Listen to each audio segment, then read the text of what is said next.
ओम शांति। तुम हो कर्म योगी।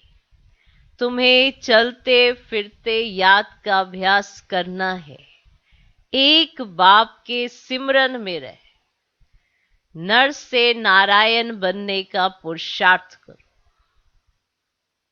तुम क्या हो? क्या हो? कर्म योगी। माना कर्म करते याद में रहना। ये नहीं कि कर्म कर रहे और सोचे अभी थोड़ा याद कर सकते हैं और याद सोचे ही माना बैठ के करने को। ये आशिक माशूक जैसी याद होनी चाहिए। सब कुछ करते बुद्धि की तार उसके साथ हो। और ये हो सकता है, ये इम्पॉसिबल नहीं है, ये हो सकता है।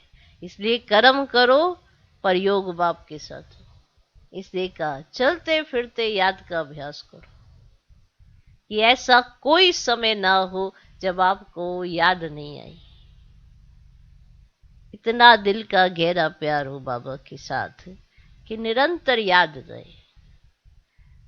सोचना पड़े कब भूले, फिर भी बाबा कहते कम से कम 8 घंटा तो निरंतर कर लो। एक साथ 8 घंटा नहीं कहा है, सुबह से ही शुरू करो।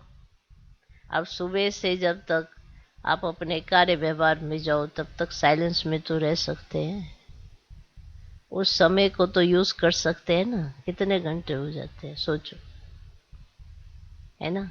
फिर दिन में अगर कोई कार्य है तो बुद्धि से बारंबार याद तो कर सकते हैं ना, बाबा ने कार्य करते हुए क्या स्मृति दिलाई। फिर शाम से फिर अभ्यास करो, फिर से साइलेंस में रहो।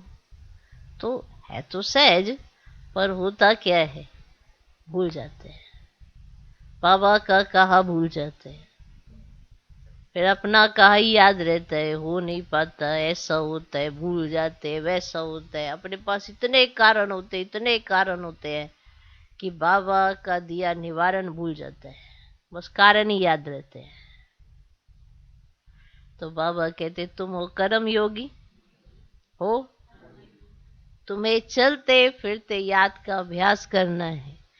एक बाप के सिमरन में नर से नारायण बनने का पुरुषार्थ करो। ओम शांति।